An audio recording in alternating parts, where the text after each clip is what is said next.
Assistant professor of law Maharashtra national law university संभाजीनगरचे advocate Praful Jilhe आपल्याला प्रमुख अतिथी म्हणून लाभलेले आहेत. त्यांचे व सर्व उपस्थित मान्यवरांचे मी सावनाच्या वतीने हार्दिक स्वागत करतो. यानंतर सावनाचे कार्याध्यक्ष ॲडव्होकेट अभिजितजी दत्ते यांना स्वागत व प्रस्तावित करण्याची मी विनंती करतो. आपको स्मृती व्याख्यानामध्ये काश्मीर व 370 कलम या विषयावर बोलण्यासाठी मार्गदर्शन करण्यासाठी या ठिकाणी खास उपस्थित झालेले सुप्रीम कोर्ट ऑफ इंडियाचे ॲडव्होकेट ऑन रेकॉर्ड आमचे सहकारी ॲडव्होकेट प्रवर्तक पाठक, त्याचप्रमाणे ॲडव्होकेट प्रफुल्लजी लेले, सार्वजनिक वाचनालयाचे अध्यक्ष आदरणीय प्राध्यापक दिलीप फडके सर, उपाध्यक्ष वैद्य विक्रांत जाधवजी, सावनाचे प्रमुख सचिव देवदत्तजी जोशी, सांस्कृतिक कार्य सचिव संजयजी करंजकर, आमचे सहकार्यवा जयेशजी बर्वे आणि बापूसाहेब आकुतांच्या कन्या बंगेरेताई या ठिकाणी उपस्थित आहे. मी सार्वजनिक वाचनालयाच्या वतीने आपल्या आजच्या सन्माननीय वक्त्यांचं या ठिकाणी आपल्या सगळ्यांच्या वतीने मनपूर्वक स्वागत करतो. आणि आपण पण आज या ठिकाणी या व्याख्यानाचा लाभ घ्यायला या ठिकाणी उपस्थित झाला आहात. आपणही सगळ्यांचं मी सार्वजनिक वाचनालयाच्या वतीने मनपूर्वक स्वागत करतो. जुन्या काळातले, जुन्या पिढीतले नाशिक शहरातील नामांकित वकील केशवराव जगन्नाथ आकूत यांच्या स्मृतिप्रित्यर्थ त्यांचे चिरंजीव चंद्रशेखर केशव आकूत तथा बापूसाहेब आकूत यांनी 17 जून 94 रोजी सावनाला 50,000 रुपयाची देणगी दिली होती. बापूसाहेब आकूतांच्या सुविद्य पत्नी अलकनंदाताई आकूत यांनी सार्वजनिक वाचनालयाच्या कार्यकारी मंडळावर अनेक वर्ष या ठिकाणी काम केलं आणि त्यांचं योगदान संस्थेला दिलं. त्यांच्या पश्चात बापूसाहेबांनी त्यांच्याही स्मृतिप्रित्यर्थ अजून 15,000ची देणगी वाढवून दिली सार्वजनिक वाचनालयाला. आणि 1995 पासून आपण आकूत स्मृती व्याख्यानमाला ही सुरू केली. आणि या व्याख्यानमालेचं वैशिष्ट्य असं आहे की 1995 पासून ते आजच्या व्याख्यानापर्यंत आपल्या देशामधल्या कायद्यांशी संबंधित असलेल्या विविध विषयांवर या ठिकाणी आपण व्याख्यानांचा लाभ नाशिककरांना मिळवून दिलेला आहे.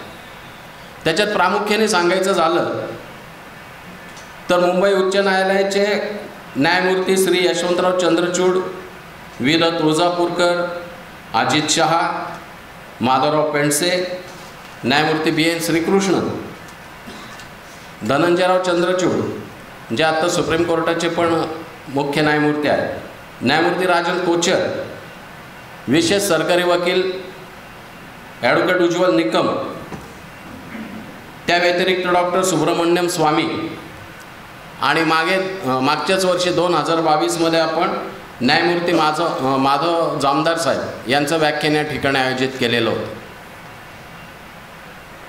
आजचा विषय हा आपल्यासमोर आहे काश्मीर आणि 370 कलम. याच्यावर सांगोपांग चर्चा करण्यासाठी किंवा तो कायदा स्ट्रकआउट केल्यानंतर ते कलम स्ट्रकआउट केल्यानंतर ची काय परिस्थिती, या संपूर्ण विषयाचा उहापोह आज या ठिकाणी प्रवर्तक पाठक आणि लेले साहेब हे दोघंही करणार आहे. मी या दोघांचंही मनापासून या ठिकाणी पुन्हा एकदा स्वागत करतो आणि जास्त वेळ न घेता आपलंही पुन्हा एकदा मनपूर्वक स्वागत करून या ठिकाणी माझ्या शब्द. जेव्हा मी कार्यक्रम पत्रिका तयार करत होतो तेव्हा या दोन्ही मान्यवरांचं परिचय करून देण्याची जबाबदारी आमचे सांस्कृतिक कार्य सचिव संजय करंजकर यांच्यावरती होती. त्यांनी मला विचारलं की ह्या दोघंही वकील आहेत ना. म्हटलं दोघंही वकील आहेत. म्हणे नको त्यांचा परिचय मी नाही करून देत, कारण म्हणे माझं काही चुकलं तर माझ्यावर काहीतरी कलम ते लावतील, त्यापेक्षा तू प्रमुख सचिव आहेत, काय होईल ते तुझं होईल, म्हणे तूच त्यांचा परिचय करून दे. त्यामुळे आज हे भाग्य मला मिळालं, त्याबद्दल संजय करंजकर यांचे मी आभार मानतो. ॲडव्होकेट प्रवर्तक सुहास पाठक आंतरराष्ट्रीय कायदा आणि लवादातील विशेषीकरणासह त्यांनी LLM केलेलं आहे. त्याचबरोबर BSL LLBचंही त्यांनी शिक्षण घेतलं आहे. 2021 पासून माननीय सर्वोच्च न्यायालयात ते सेवा देत आहेत.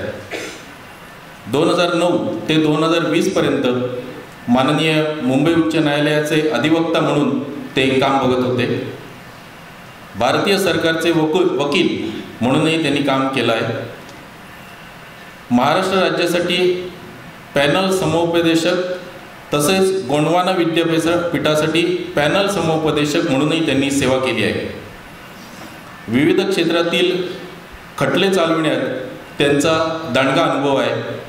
त्यात प्रामुख्याने संविधानासंदर्भातील खटले, प्रशासकीय कायदा संदर्भातील खटले, सेवा कायदा, पर्यावरण कायदा, जनहित याचिका, कॉर्पोरेट कायदा, नागरी कायदा, फौजदारी कायदा, कौटुंबिक कायदा, खाजगी आंतरराष्ट्रीय कायदा इत्यादी क्षेत्रात त्यांना वकिलीचा दांडगा अनुभव आहे.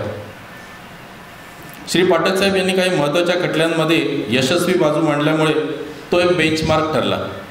त्यात प्रामुख्याने ग्राहक व्यवहार मंत्रालय विरुद्ध महेंद्र भास्कर लिमये, अर्धेंद्र कुमार दास विरुद्ध ओडिसा राज्य, भगवानदास रामचंदानी विरुद्ध ब्रिटिश एअरवेज, देवेन योगेश कनानी विरुद्ध DGCA व इतर अशा काही महत्त्वाच्या केसेस त्यांनी अत्यंत चांगल्या पद्धतीने लढले.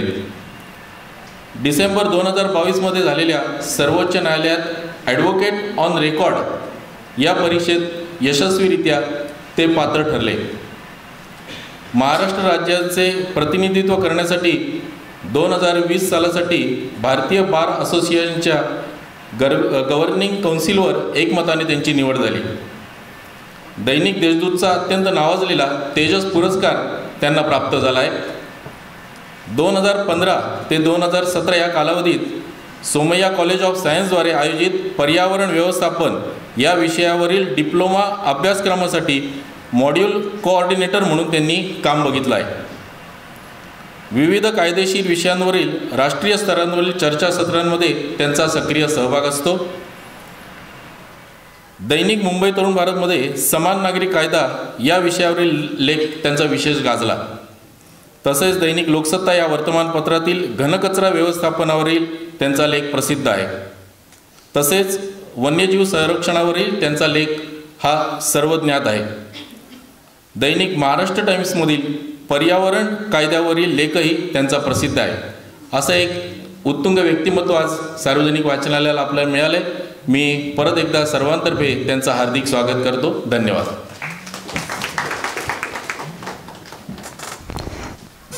आपल्या इथे आलेल्या पाहुण्यांचे स्वागत सन्मान करणे हे आपले कर्तव्यच आहे. मी सावानाचे अध्यक्ष प्राध्यापक दिलीप फडके सर यांना विनंती करतो की त्यांनी आजचे आपले वक्ते प्रवर्तकजी पाठक यांचं स्वागत करावं.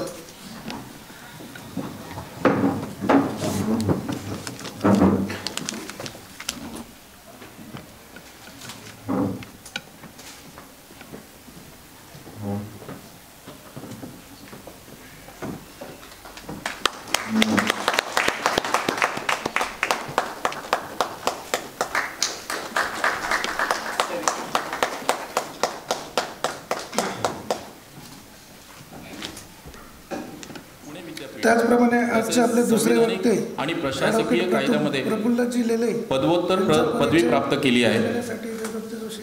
2019मध्ये UGC नेट त्यांनी क्लिअर केली.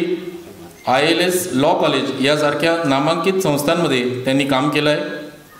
विधी विभाग आर्मी लॉ कॉलेज पुणे येथे कायद्याचे सहाय्यक प्राध्यापक म्हणून त्यांनी काम पाहिलं आहे.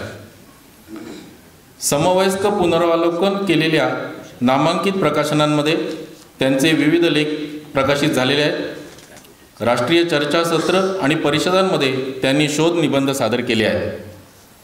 संविधानिक कायद्याशी संबंधित मुद्द्यांवर तसेच विविध कायदा विभाग या विषयांवर महाविद्यालये व शासकीय प्रशिक्षण कार्यक्रमाद्वारे त्यांना प्रमुख वक्ता म्हणून आमंत्रित केले जाते. संविधानिक कायदा, न्यायशास्त्र, विधान मसुदा हे त्यांच्या आवडीचे क्षेत्र आहे.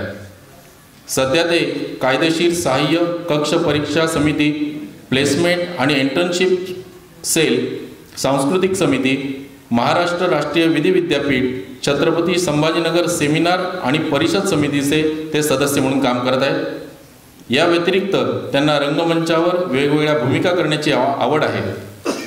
तसेच काव्यवाचन, नाट्यवाचन हा त्यांच्या आवडीचा छंद आहे. आज आपल्याला लाभले हे 2 प्रमुख वक्ते यांचा परिचय आपण खूपच थोडक्यात बघितला, पण या दोघांचे आकाश एवढी उंची असलेले व्यक्तिमत्व आहे. आणि विशेष आनंदाची बाब म्हणजे हे दोन्ही मान्यवर नाशिकचे भूमिपुत्र आहेत. एकदा त्यांच्यासाठी जोरदार टाळ्या. तसेच आज ॲडव्होकेट अभिजित बगदे यांचाही वाढदिवस आहे. आपल्या सर्वांतर्फे मी त्यांना खूप खूप शुभेच्छा देतो. आज सौभाग्यवती पाठक मॅडम इथे उपस्थित आहेत. पंढरीची वारी यावरती त्यांची PhD झालेली आहे. त्यांच्यासाठी एकदा जोरदार टाळ्या. तसंच मराठी साहित्यप्रेमींना जगण्याची उर्मी देणारे कविवर्य मंगेश पाडगावकर यांची आज पुण्यतिथी आहे. सार्वजनिक वाचनालय आणि आपल्या सर्वांतर्फे मी त्यांच्या चरणी विनम्र आदरांजली वाहतो.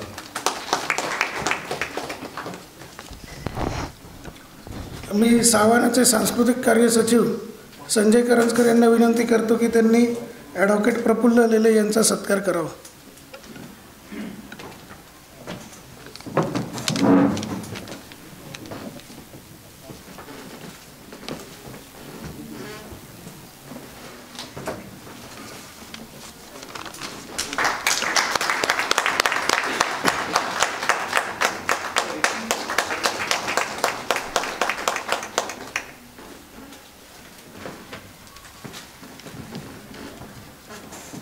यानंतर आजच्या व्याख्यानाचे देणगीदार बापूसाहेब आकुते यांच्या कन्या राणीताई बनगेरी यांचा सत्कार करण्यासाठी मी संस्थेचे उपाध्यक्ष वैद्य विक्रम जाधव यांना विनंती करतो.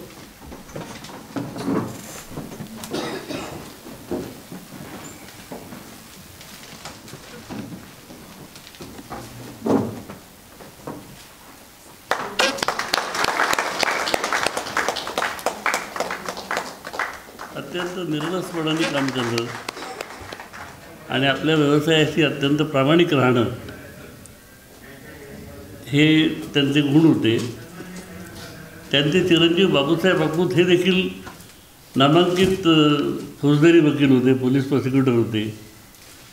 इथल्या पोलीस प्रशिक्षण महाविद्यालयामध्ये अनेक वर्ष त्यांनी कायद्याचं प्रशिक्षण केलं.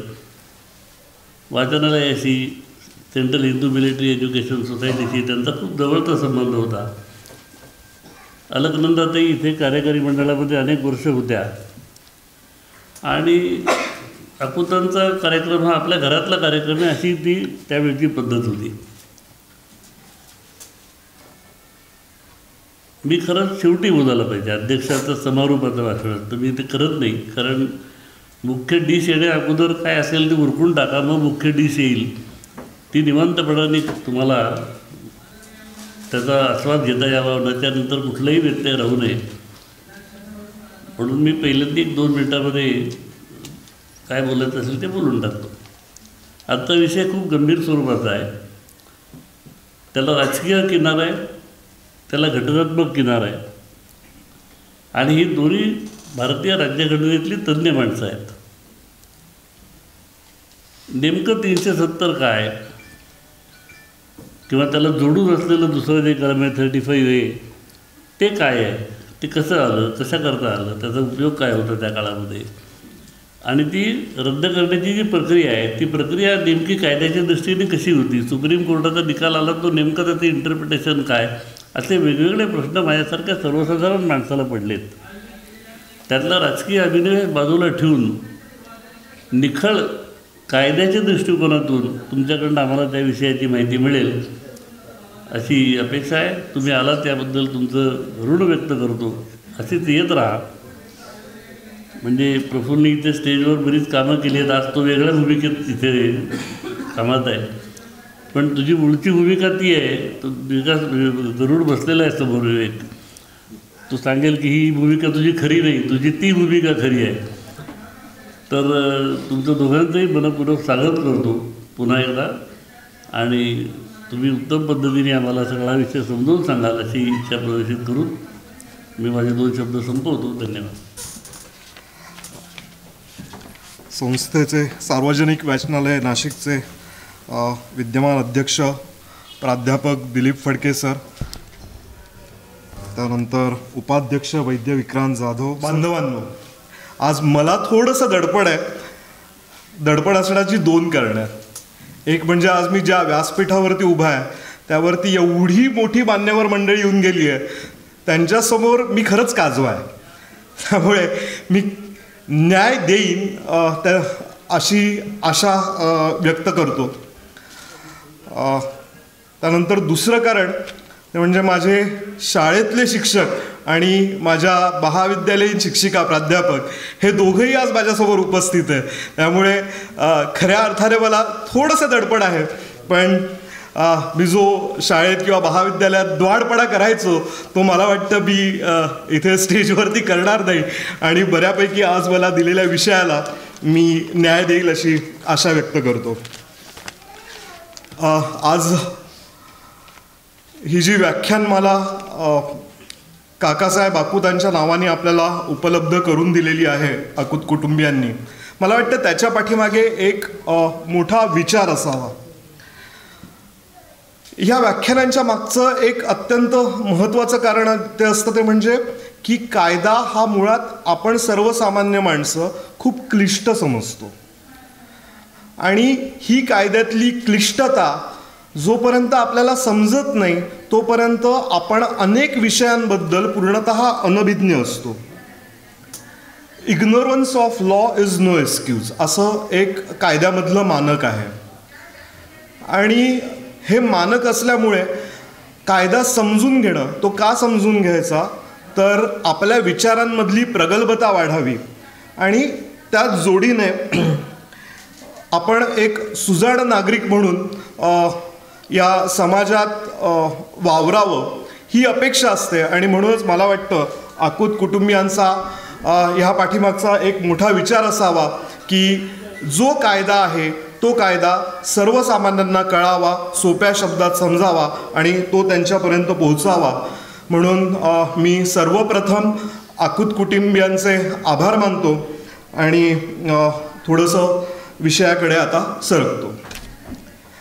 आज मला आणि प्रफुल्लजींना दोघांना विषय दिला आहे की काश्मीर आणि कलम 370 याच्यावरती बोलायचं आहे. काश्मीर म्हटल्यावर नेमकं काय वाटतो आपल्याला? मला आठवतं मी अगदी लहान 11वी-12वीत होतो आणि विवेक गरुड आत्ता समोर बसलेले आहेत विवेक काका, आणि विवेक काकांच्या एका नाट्य कार्यशाळेत गेलो होतो आणि आम्हाला सांगितलं होतं की तुम्ही इमॅजिनेशन करा की तुम्ही स्वर्गात आहात. तर एक स्वर्ग म्हटल्यावरती सगळ्या मुलांमध्ये सगळ्या मुलींमध्ये एक समान धागा होता. तर स्वर्ग म्हणजे सण काश्मीरमधला हिमालय, स्वर्गातली फळं म्हणजे सफरचंद, आणि ह्यालाच ज्यावेळेस मुघल साम्राज्याने काश्मीर त्यांच्या अधिपत्याखाली होतं त्यावेळेस शहाजहाननी सुद्धा एक वक्तव्य त्यांचं लिहून ठेवलेलं आहे की स्वर्ग जर कुठे असेल तर तो ह्या पृथ्वीवरती आणि तो काश्मीरमध्ये आहे. पण ही जी छान सुंदर स्वर्गासारखी जी भूमी आहे ही गेली हजारो वर्ष धुमसत राहिली आहे. आणि का धुमसते तर सातत्याने होणारे परकीय आक्रमण. ही आक्रमण कोण झेलतंय तर जो काश्मीरमधला मूल रहिवासी आहे. कोण आहे हो काश्मीरमधला मूल रहिवासी? ज्यावेळेस भारतामध्ये सरस्वती नदी वाहत होती आणि सरस्वती नदी लुप्त झाली, सरस्वती नदी लुप्त झाल्यानंतर जे सरस्वतीच्या काठावरचे जे सारस्वत ब्राह्मण होते ते नंतर असं म्हणतात की हिमालयात जाऊन राहिले आणि ते मूळचे तिथले हिमालयातले रहिवासी झाले. त्याला 5000 वर्षांचा इतिहास आहे. हेच काश्मीर काश्मीरियत म्हणून सुद्धा गेल्या काही शतकांमध्ये ओळखलं जातं. आणि काश्मीरियत ही ओळख असण्याचं प्रमुख कारण म्हणजे काश्मीरियत सगळ्यांना सामावून घेत आली आहे. धर्म, विचार, पंथ, जात कोणतीही असो, सगळे सद्भावाने तिथे राहत होते, सद्भावाने तिथे एकत्र त्यांचं आचरण होतं आणि सुखाने या स्वर्गभूमीत नांदत होते. काश्मीरची खूप मोठी हिस्ट्री आहे. मी अगदी त्या सगळ्या हिस्ट्रीत जाणार नाही आणि आजचा जो आपला विषय 370 त्या दृष्टीने मी परत विषयाकडे येईन. आज काश्मीर आपल्या देशासाठी, भारतासाठी का आवश्यक आहे, तर काश्मीर ह्या देशाची एक संरक्षक भिंत म्हणून त्याचा उपयोग होतो. सिल्क रूट म्हणून देखील काश्मीरचा अनेक वर्ष उपयोग झालेला आहे. पण काश्मीरमध्ये आज आपण ज्यावेळेस विचार करतो तर आपल्याला काय काय दिसतं, तर काश्मीरमध्ये होणारे अत्याचार दिसतात, काश्मीरमध्ये झालेली आक्रमणं दिसतात. आणि ह्या आक्रमणांच्या पार्श्वभूमीवरती आपण ज्यावेळेस काश्मीरचा विचार करतो त्यावेळेस असं लक्षात येतं की ह्या सगळ्यामधला भरडून निघणारा व्हिक्टीम जो आहे तो काश्मीरमध्ये राहणारा नागरिक आहे. आपण कायम विचार करतो की काश्मीर भारतात झालं पाहिजे, हा आपल्या भारताचा भाग आहे. पण काश्मीरमध्ये राहणाऱ्या माणसाचं काय याच्यावर फार विचारमंथन केलं जात नाही. आणि ज्यावेळेस विचारमंथन केलं जातं त्याच्या पाठीमागे कोणता तरी अजेंडा असतो. आणि त्या अजेंड्याच्या पलीकडे जाऊन जर आपण विचार केला तर लक्षात येतं की काश्मीरमधला जो भरडला गेलेला माणूस आहे त्याला न्याय देणं आवश्यक आहे. या सगळ्यातून मला असं वाटतं की कलम 370चा आपण या बॅकग्राऊंडवरती विचार करायला हवा. कलम 370 आलं कुठून याची एक थोडीशी पार्श्वभूमी मी तुम्हाला सांगतो. 1946 मध्ये प्लॅनिंग कमिशननी सांगितलं की ज्यावेळेस ब्रिटिश राज्यकर्ते जातील आणि भारत स्वतंत्र होईल त्यावेळेस एकटा भारत म्हणजे जो ब्रिटिश राज्यकर्त्यांच्या अधिपत्याखाली असलेला भाग स्वतंत्र होणार नाही, तर ब्रिटिश राज्यकर्त्यांच्या अखत्यारीत असलेले जवळपास 562 संस्थानक जी आहेत ती सगळी सार्वभौम होतील. आणि आता ही जी 562 संस्थानं आहेत त्यांनी छोटी छोटी संस्थानं राहण्याच्या ऐवजी त्यांना एक पर्याय देण्यात आला होता की तुम्हाला ज्या देशामध्ये 2 नेशन थिअरीनुसार भारतात किंवा पाकिस्तानात जिथे तुम्हाला कुठे सामील व्हावंसं वाटतंय तर तिथे तुम्ही सामील होऊ शकतात. आणि जे काही एक संघराज्य म्हणून युनियन म्हणून जे असेल तर युनियनकडे जबाबदाऱ्या कोणत्या असतील तर त्या जबाबदाऱ्या असतील डिफेन्स, फॉरेन अफेअर्स आणि कम्युनिकेशन. फक्त हे 3 विषय युनियन सांभाळेल आणि बाकी सर्व जे काही राज्य निर्माण होतील नंतर त्या इतर सगळे विषय ते बघतील. नंतर असं लक्षात आलं की एवढ्या जर 3च विषय जर युनियनकडे जर असले तर त्याचा परिणाम चांगला होणार नाही आणि सगळ्या राज्यांना एकत्रितरित्या त्यांची मोठ बांधून ठेवणं अवघड जाईल. आणि म्हणून दुसरा एक विचार करण्यात आला की आपण पुन्हा एक अनेक सार्वभौमत्व जे आहे ते फक्त राष्ट्राकडे राहील आणि जे संस्थानांचे जे संस्थानिक आहेत त्यांना आपण राजप्रमुख म्हणूयात आणि काही लिमिटेड अधिकार त्यांना देऊयात आणि जे काही कायदे मंडळाचं, विधिमंडळाचं जे काही काम आहे ते काम आपण 2 भागांमध्ये डिव्हाइड करूयात. अशा पद्धतीने विचार झाला आणि भारताची राज्यघटना अस्तित्वात आली. भारताची राज्यघटना अस्तित्वात येत असताना काश्मीरमध्ये मात्र खूप जोरदार घडामोडी होत होत्या. 15 ऑगस्ट 1947 मध्ये देशाला स्वातंत्र्य मिळालं. भारत पाकिस्तान 2 देश झाले. पाकिस्तानची स्वाभाविक अपेक्षा होती की काश्मीर हा मुस्लिम बहुल हे संस्थान आहे, त्यामुळे जास्तीत जास्त मुस्लिम बहुल संस्थान असल्यामुळे काश्मीर पाकिस्तानकडे यावं. काश्मीरचे राजा हरिसिंग हे हिंदू होते, त्याच्यामुळे एक स्वाभाविक अपेक्षा होती भारताची की काश्मीर हे संस्थान भारताकडे येईल. आणि त्याच्या व्यतिरिक्त अनेक कारणं होती की काश्मीर हा आपल्याला मध्य आशियाला युरोपला जोडणारा हा एकमेव मार्ग आहे आणि ती एक संरक्षक भिंत आहे, त्याच्यामुळे काश्मीर सर्वार्थाने भारताकडे असणंही आवश्यक होतं. त्यामुळे भारताकडून देखील तो प्रयत्न होता.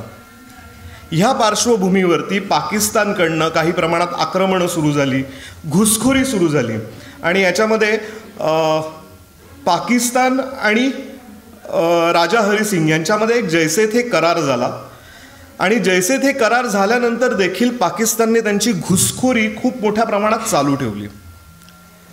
आणि 22 ऑक्टोबरला ती नुसती घुसखोरी नव्हती, तर जवळपास 5000च्या वर सैन्य हे पाकिस्तानमध्ये घुसलं, काश्मीरमध्ये घुसलं आणि काश्मीरचा पूर्ण प्रांत हा कॅप्चर करण्याचा प्रयत्न हा पाकिस्तानकडनं झाला. या पार्श्वभूमीवर राजा हरिसिंग हतबल झाले. त्यांचे जे तत्कालीन पंतप्रधान होते मेहरचंद महाजन, जे नंतर सर्वोच्च न्यायालयाचे न्यायमूर्ती देखील होते, तर मेहरचंद महाजनांना त्यांनी दिल्लीला पाठवलं. आणि त्यावेळेस दिल्ली सरकारने तत्कालीन कंडिशन टाकली की आम्ही आमचं सैन्य तुमच्या मदतीसाठी पाठवू, पण तुम्ही सामीलनाम्यावरती स्वाक्षरी करा. त्याला राजा हरिसिंगांनी लगेच मान्यता दिली आणि अशा पद्धतीने जम्मू काश्मीर आणि चा सामीलनामा भारताबरोबर झाला. या परिस्थितीत सामीलनामा झाल्यानंतर देखील वातावरण काश्मीरमधलं बदललेलं नव्हतं. परिस्थिती अधिकाधिक वाईट होत होती. त्यानंतर भारताचं सैन्य तिथे आलं. भारताचं सैन्य तिथे आल्यानंतर पाकिस्तानी घुसखोरांना परतवून लावण्याचा पुरेपूर प्रयत्न झाला, तरी मोठ्या प्रमाणातला भाग हा बऱ्यापैकी पाकिस्तानी सैन्याच्या त्यांच्या ट्राईब्सच्या ताब्यात राहिला. आणि ह्या सगळ्या पार्श्वभूमीवरती दुसरीकडे सगळे संस्थानं जे होते भारतातले, ते सगळे संस्थानं पूर्णपणे विलनीकरण करून घेण्याचे प्रयत्न चालू होते. आणि त्याच्यामुळे जसं प्लॅनिंग कमिशनने सांगितलं होतं की फक्त 3 विषय या केंद्र सरकारकडे असतील आणि राज्य सरकार बाकीच्या सगळ्या विषयांवरती काम करेल, पण त्याला बगल देऊन पुन्हा दुसरा एक सामीलनामा, दुसरा करार हा अनेक संस्थानिकांबरोबर करण्यात आला. आणि त्यामध्ये फक्त 3च संस्थानं उरले होते, त्यापैकी जम्मू काश्मीर हे एक होतं. पण जम्मू काश्मीरमधली परिस्थिती एवढी वाईट होती त्या क्षणाला की ती जी प्रक्रिया आहे सामीलनाम्याची, ती प्रक्रिया करणं शक्य झालं नाही. ते शक्य झालं नाही म्हणून ह्या परिस्थितीमध्ये पुढचा जोपर्यंत करार होत नाही तोपर्यंत करायचं काय, म्हणून टेम्पररी काहीतरी तरतूद आपण आपल्या भारतीय राज्यघटनेत करावी, ह्या दृष्टिकोनातून गोपाल अय्यंगार स्वामी यांनी एक अमेंडमेंट सुचवली. आणि ती अमेंडमेंट म्हणजे आत्ताचं कलम 370. कलम 370चा जर आपण विचार केला तर 370 नंतरची जी काही पुढची सगळी कलमं आहेत राज्यघटनेतली, किंबहुना होती, कारण आता बऱ्यापैकी कलमं ही रिपील करण्यात आलेली आहेत, तर ही सगळी कलमं टेम्पररी अर्थात तात्पुरत्या स्वरूपातली होती.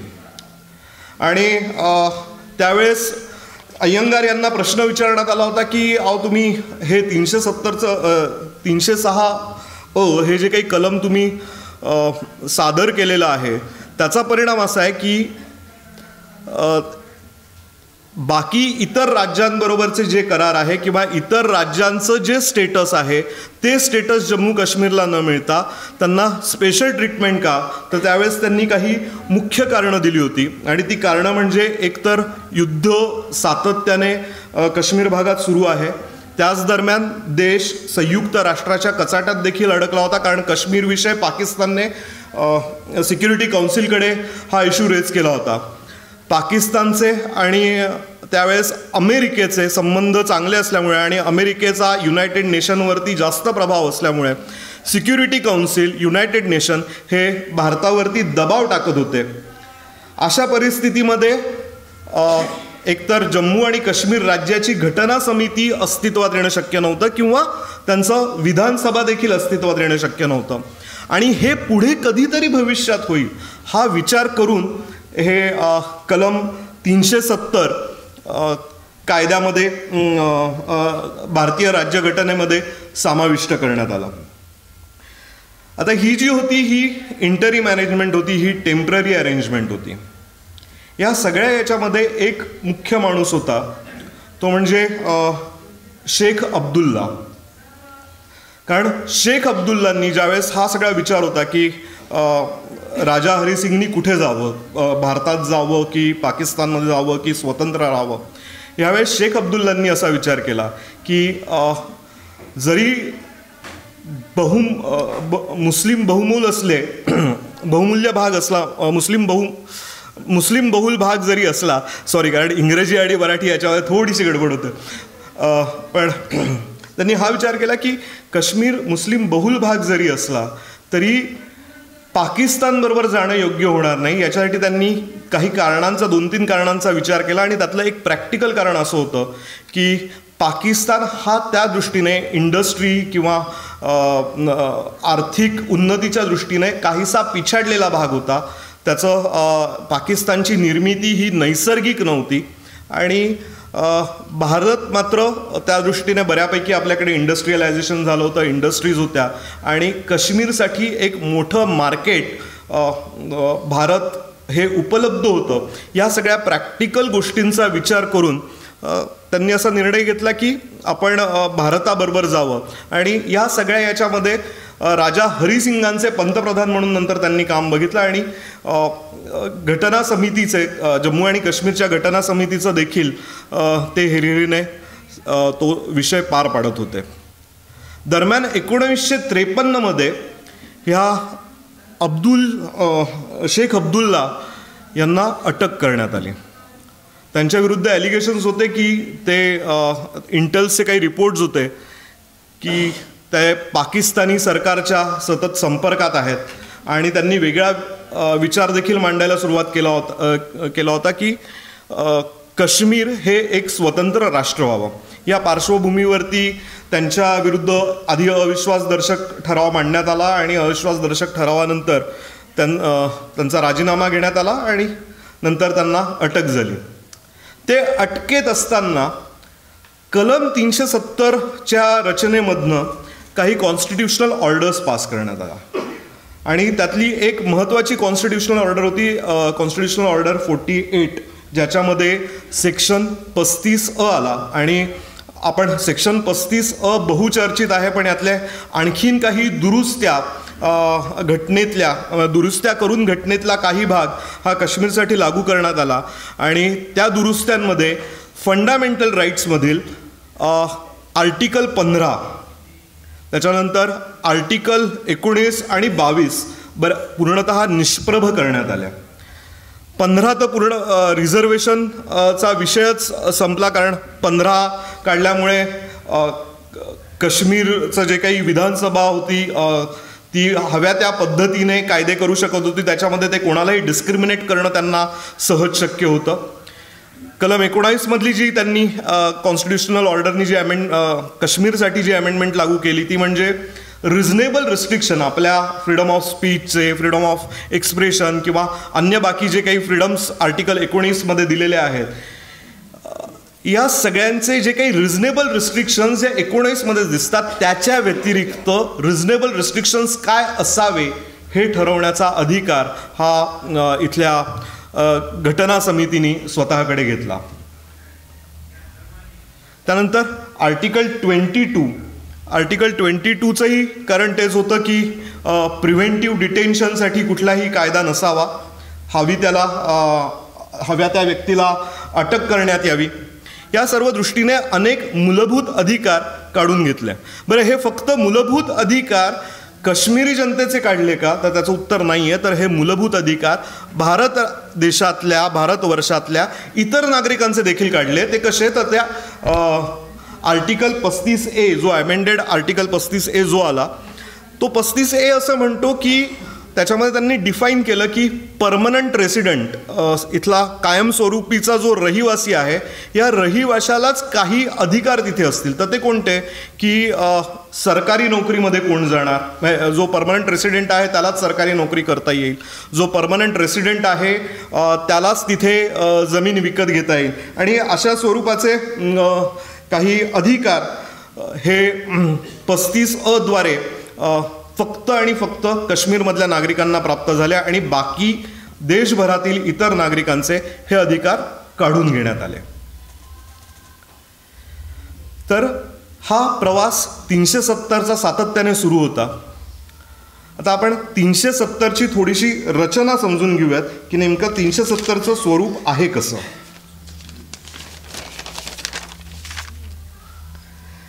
370मध्ये 3 कलमं आहेत. त्यातल्या 3 कलमांमध्ये ज्या महत्त्वाच्या तरतुदी आहेत, ज्यावेळेस 370 कलम लागू करण्यात आला, तर त्यातली जी पहिली तरतूद आहे ती तरतूद म्हणजे आणि काही संस्थानिक जे नंतर समाविष्ट झाले, ज्यांच्याबरोबर काही ॲग्रीमेंट करण्यात आले, ज्या राजप्रमुखांना काही विशेष अधिकार देण्यात आले, त्यांच्यासाठीची जी काही तरतूद करण्यात आली ते राज्यांचं क्लासिफिकेशन क्लास बी म्हणून करण्यात आलं होतं. आणि आर्टिकल 238 काय म्हणतं की हे जे क्लास बी मधले राज्य आहेत, ह्या क्लास बी मधल्या राज्यांना संपूर्ण भारताची संपूर्ण राज्यघटना बाकी लागू राहील विथ सर्टन मॉडिफिकेशन्स. हे 238 काढून घेण्यात आल्यामुळे त्याचा परिणाम असा झाला की भारताची राज्यघटना ही जम्मू आणि काश्मीरला लागू होणार नाही,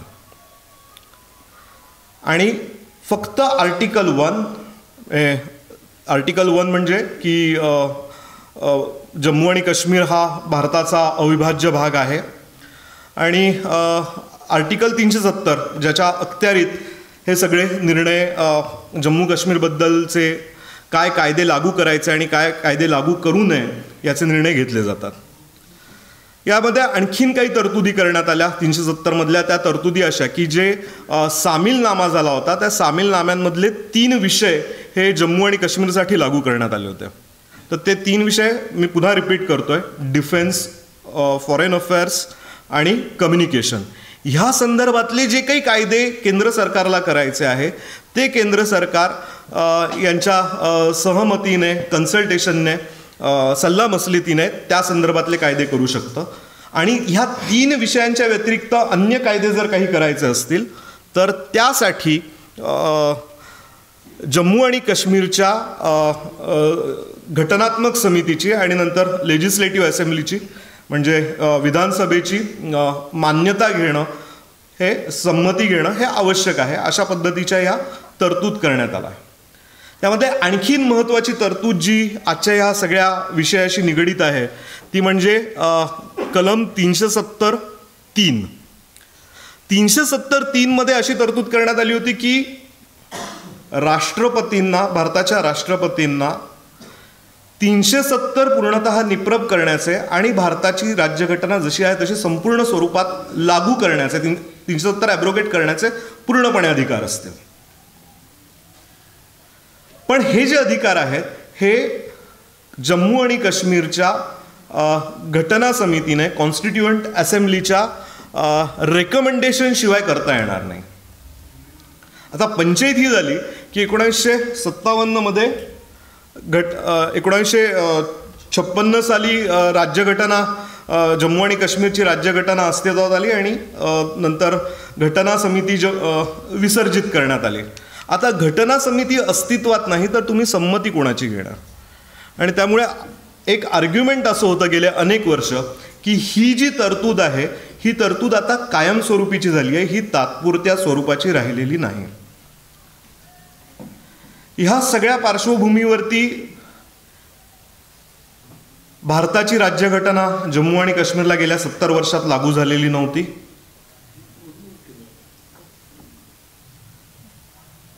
राज्यघटना लागू न झाल्यामुळे अनेक मूलभूत अधिकार हे जम्मू आणि काश्मीर राज्यातल्या अनेक नागरिकांना उपलब्ध नव्हते. जे पाकिस्तानातनं फाळणीच्या वेळेस जे हिंदू कुटुंब अनेक जे पाकिस्तानमधनं जम्मू आणि काश्मीरमध्ये आले त्यांची संख्या आज जवळपास 3 लाखाच्या आसपास आहे. आणि ते फर्स्ट डिफेन्स म्हणून आपल्या लाईन ऑफ कंट्रोलवरती काम करत असतात आणि त्यांची संख्या जवळपास 3 लाखांच्या आसपास आहे. कल्पना करा 1947 पासून त्यांना सरकारमध्ये नोकरी मिळू शकत नाही, कारण ते परमनंट रेसिडेंट नाहीत. त्यांना अनेक मूलभूत अधिकार मिळत नाहीत. त्याच्यामुळे त्यांचे जे काही राहणीमान आहे, जे काही क्वालिटी ऑफ लाईफ आहे, ते त्यांना तिथे मिळू शकत नव्हतं.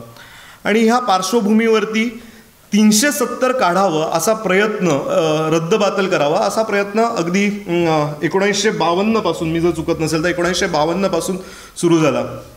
आणि आज तागायत आपण त्याची प्रतीक्षा करत होतो की हे कधीतरी होईल, पण होणार कसं आणि करणार कसं हा प्रश्न सगळ्यांसमोर, हा प्रश्न सगळ्यांनाच पडलेला होता.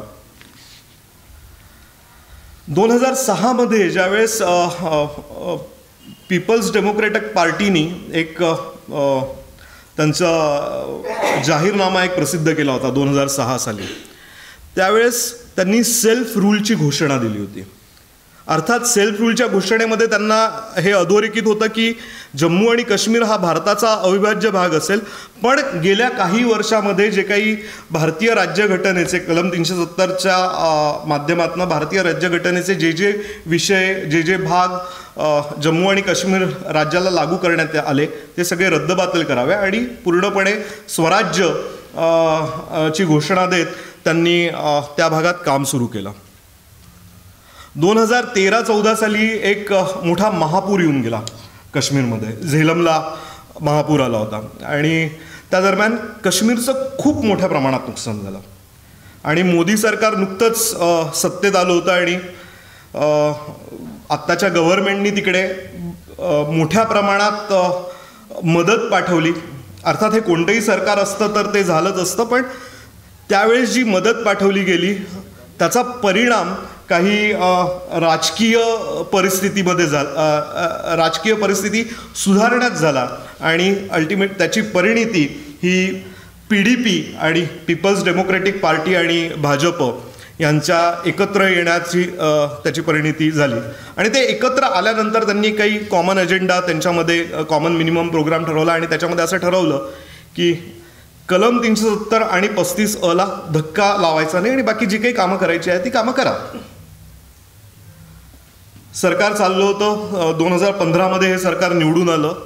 त्यांना जम्मू आणि काश्मीरमधल्या जुन्या राज्यघटनेनुसार त्यांच्या तिथल्या सरकारचा कार्यकाळ हा 6 वर्षांचा आहे. त्याच्यामुळे त्यांना 2021 पर्यंतची मुदत होती. आणि सगळं सुरळीत असताना भारतीय जनता पक्षाने यांचा पाठिंबा काढून घेतला. हे झालं 18 जून 2018ला BJPने त्यांचा सपोर्ट काढला आणि 19 जून 2018 रोजी सपोर्ट नसल्यामुळे तत्कालीन मुख्यमंत्री महबूबा मुफ्ती यांनी राजीनामा दिला. राजीनामा दिल्यानंतर अर्थात राष्ट्रपती राजवट नाही, पण गव्हर्नरनी, कारण तिथल्या सेक्शन 92 नुसार जम्मू आणि काश्मीरच्या राज्यघटनेतल्या तरतुदीनुसार गव्हर्नरनी स्वतःची राजवट लागू केली आणि राज्याचे सर्व अधिकार हे स्वतःकडे घेतले.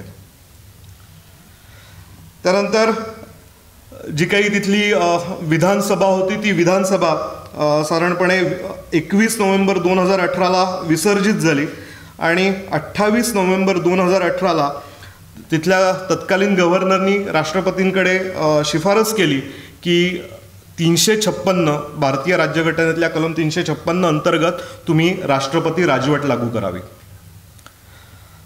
त्यानुसार त्यांच्या शिफारसीनुसार 19 डिसेंबर 2018ला राष्ट्रपती राजवट लागू झाली. 19 डिसेंबर 2018ला ज्यावेळेस राष्ट्रपती राजवट लागू झाली त्यावेळेस अनेक जणांनी हे प्रश्न वारंवार विचारले की तुम्ही 370 रद्द करणार आहात का, पण त्याच्यावरती सरकारच्या वतीने, केंद्र सरकारच्या वतीने कुठलंही भाष्य करण्यात आलं नाही. त्याला ठोस अशी काही उत्तरं देण्यात आली नाही.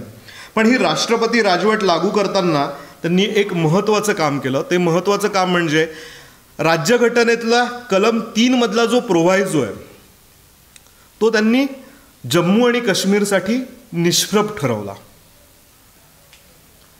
राष्ट्रपती राजवट लागू असताना कलम 3चा जो प्रोव्हायजो आहे तो निष्प्रभ ठरवला. कलम 3चा प्रोव्हायजो काय सांगतो की जर तुम्हाला राज्याच्या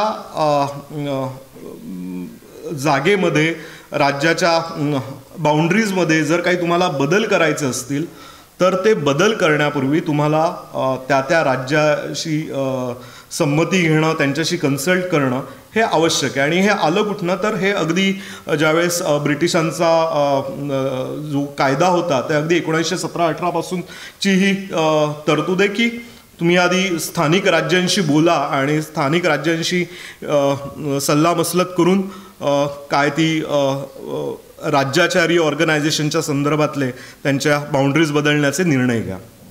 ही जी प्रोव्हायजो आहे ही तरतूद निष्प्रभ करण्यात आली. इथून ह्या 370च्या ॲब्रोगेशनला खरं तर सुरुवात झाली असं म्हणता येईल. आता 370चा जर आपण विचार केला तर पुन्हा 370मध्ये अडचणी काय आहेत की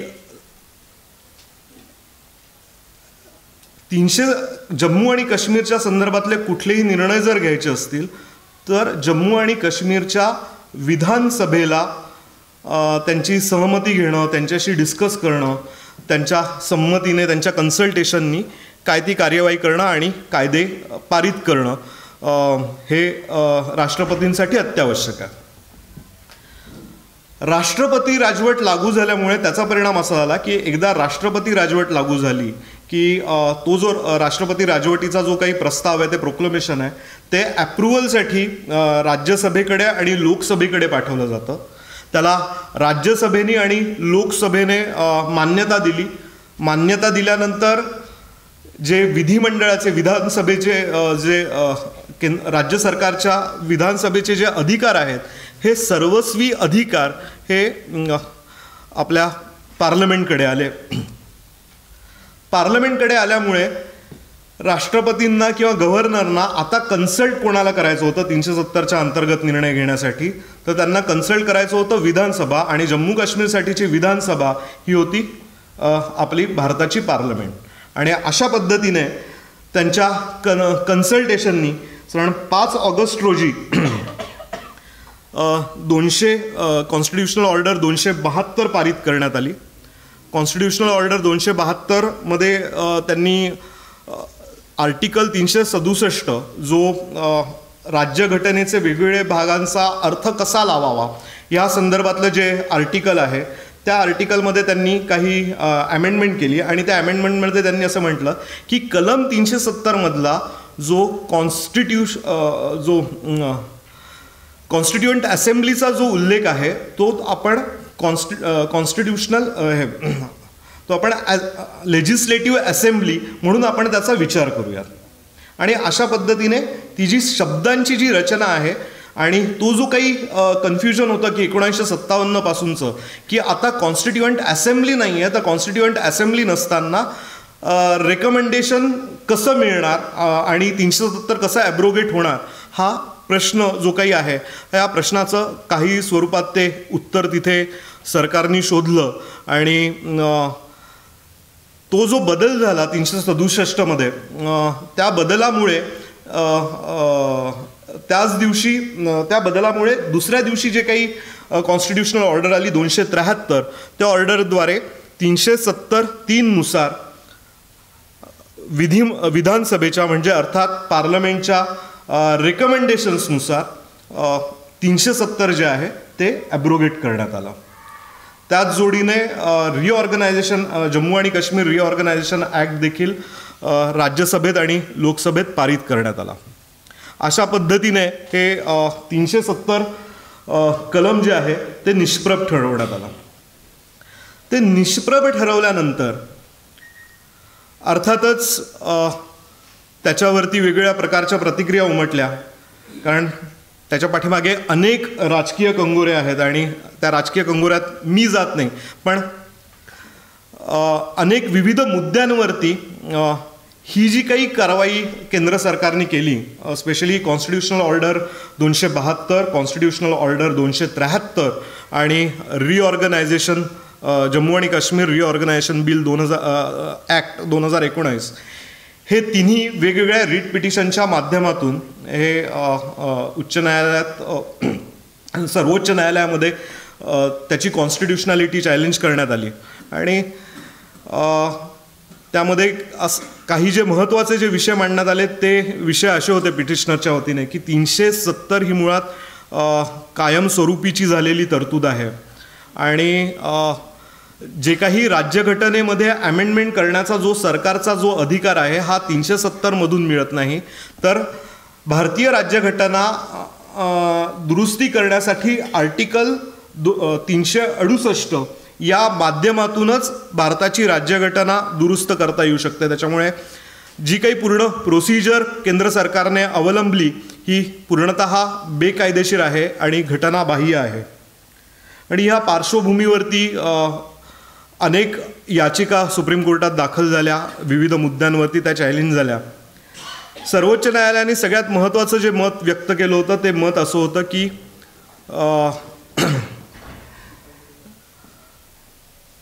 356चं जे प्रोक्लोमेशन ला कुठल्याही स्वरूपामध्ये याचिकाकर्त्यांनी त्याला आव्हान दिलेलं नव्हतं आणि जे आव्हान होतं ते फक्त 272 आणि 273 आणि तिसरा फॅक्टर म्हणजे रिऑर्गनायझेशन ॲक्ट. त्यामुळे तुम्ही त्याला वेळेत ज्यावेळेस 356चं प्रोक्लेमेशन आलं त्या राष्ट्रपती राजवट लागू करण्यात आली त्यावेळेस तुम्ही ते चॅलेंज केलं नाही आणि तुम्ही ते वेळेत चॅलेंज न केल्यामुळे त्याच्यावरती विचार करता येणार नाही असं सुरुवातीला मत व्यक्त केलं होतं. पण नंतर कालांतराने जजमेंटमध्ये त्याच्यावरती बऱ्यापैकी सांगोपांग चर्चा केलेली आहे. मला वाटतं प्रफुल्ल पण माझ्यानंतर बोलणार आहे, त्याच्यामुळे प्रफुल्लसाठी काहीतरी विषय, कारण सगळंच मी कव्हर नाही करू शकत. प्रफुल्ल मला असं वाटतं की या संदर्भातली पुढची मांडणी करेल. पण ह्या अशा अनुषंगाने आज 370 निष्प्रभ झालं. 370 निष्प्रभ झाल्यामुळे नेमकं काय झालं आहे तर मोठ्या प्रमाणामध्ये जम्मू आणि काश्मीरमध्ये आता इन्व्हेस्टमेंट होण्याच्या शक्यता निर्माण झाल्या आहेत. मोठ्या प्रमाणामध्ये तिथल्या बेरोजगार तरुणांना रोजगार मिळेल. रोजगार मिळाला तर ते दहशतवादाकडे जाणार नाही आणि दहशतवादाकडे गेले नाहीत तर त्यांची प्रत्येकाची उन्नती होईल. आणि अर्थात या सगळ्याचा एकत्रित परिणाम असेल तो म्हणजे आपल्या देशातलं कोणतंही राज्य मागासलेलं राहणार नाही आणि आपल्या सगळ्यांचा एकत्रित विकास होईल. मला आज इथे सार्वजनिक वाचनालयाने ह्या विषयावरती बोलायची संधी दिली आणि त्यामुळे मी त्यांचे आभार मानतो आणि आपण सगळ्यांनी मला शांतपणे ऐकून घेतलं म्हणून मी आपले देखील आभार व्यक्त करतो. धन्यवाद. नमस्कार. व्यासपीठावर उपस्थित सर्व मान्यवर आणि समोर बसलेले सगळे मान्यवर, सगळ्यांना नमस्कार करून आणि प्रवर्तकजींच्या अत्यंत माहितीपूर्ण आणि अत्यंत महत्त्वाच्या अशा या व्याख्यानानंतर मला 3 गोष्टींचं दडपण आलं आहे. पहिल्या 2 गोष्टी जे त्यांना आलं होतं तेच दडपण आणि तिसरं त्यांच्या व्याख्यानात भारतासाठी काय आहे तर मी फक्त त्याच्या बाउंड्रीज सांगतो. पूर्वेला तिबेट, उत्तर पूर्व दिशेला चायना, उत्तर पश्चिमेला अफगाणिस्तान आणि अफगाणिस्तानच्या लगेच पुढे तुर्कमेनिस्तान आणि काश्मीर हिमालय रेंज जी आहे, पर्वतरांग जी आहे त्याचे 3 भाग जनरली केले जातात आणि त्यातली काश्मीर हिमालय नावाची जी पर्वतरांग आहे ती संपूर्ण तटबंदीसारखी आपल्या भारतासाठी म्हणून काश्मीरमध्ये उभी आहे. आणि त्याचं सामरिक महत्त्व एवढं आहे की या सर्व दिशांना नजर ठेवण्यासाठी म्हणून जी उंची अपेक्षित आहे ती उंची आपल्याला जम्मू काश्मीर आणि लडाख या 3 विभागांमध्ये पसरलेल्या या काश्मीर पर्वतरांगेमुळे मिळते. बऱ्याच वेळा असं होतं आणि ते कदाचित राजकीय कारणांमुळे झालं असावं, पण काश्मीरचा मुद्दा म्हटला की आपण काश्मीरबद्दल बोलतो आणि त्यामुळे लडाख आणि जम्मूमधल्या लोकांची ही एक भळभळती जखम होती की तुम्ही विकास किंवा जो काही पैसा या कॉन्स्टिट्युशनल ऑर्डर्समधनंही केंद्र सरकारकडनं यायचा. त्यांनी काश्मीर खोऱ्याचा विकास होत होता, जम्मू आणि लडाखकडे दुर्लक्ष होत होतं. आणि हे कारण आहे त्या युनियन टेरिटरीज करून काश्मीर वेगळं आणि जम्मू आणि लडाख वेगळं करायचं.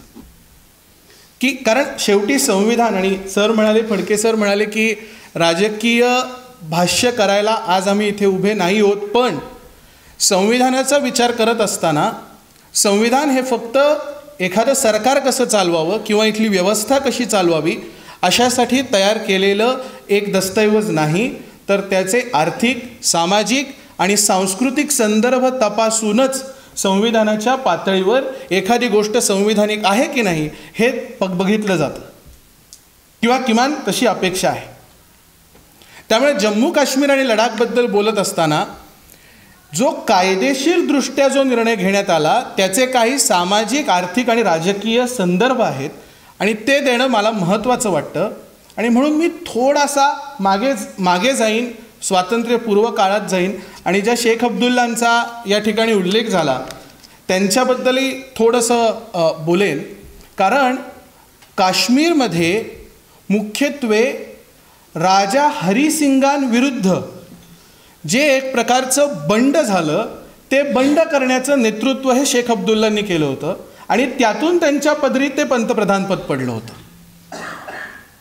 त्यामुळे ह्याचे सामाजिक संदर्भ असे आहेत की ती जी मागणी आहे की काश्मीर, जम्मू काश्मीर हा भाग भारतामध्ये विलीन व्हावा, पाकिस्तानमध्ये विलीन व्हावा का स्वतंत्र राष्ट्र म्हणून राहावा, ह्याच्यासाठीचे संदर्भ या क्विट काश्मीर नावाची मुवमेंट त्यांनी 1931मध्ये सुरू केली होती. आणि हे क्विट काश्मीर कोणासाठी होतं तर डोगरा डायनेस्टीसाठी होतं. राजा गुलाब सिंगांना ब्रिटिशांनी आणि राजा गुलाब सिंगांनी एक ॲग्रीमेंट करून त्याला काश्मीरमध्ये एक थोडं चुकीचं नाव आहे की सेल डीड ऑफ काश्मीर असं म्हटलं जातं, की काश्मीर विकलं गेलं, ब्रिटिशांनी काश्मीर राजा गुलाब सिंगांना विकलं अशी धारणा निर्माण करायचं काम हे शेख अब्दुल्लांनी केलं. आणि जेव्हा कॅबिनेट मिशन, ज्याच्याबद्दल प्रवर्तकजी बोलले, कॅबिनेट मिशन जेव्हा भारतामध्ये आलं आणि त्या कॅबिनेट मिशनच्या स्टेटमेंटमध्ये असं म्हटलं आहे to settle the issues in the India.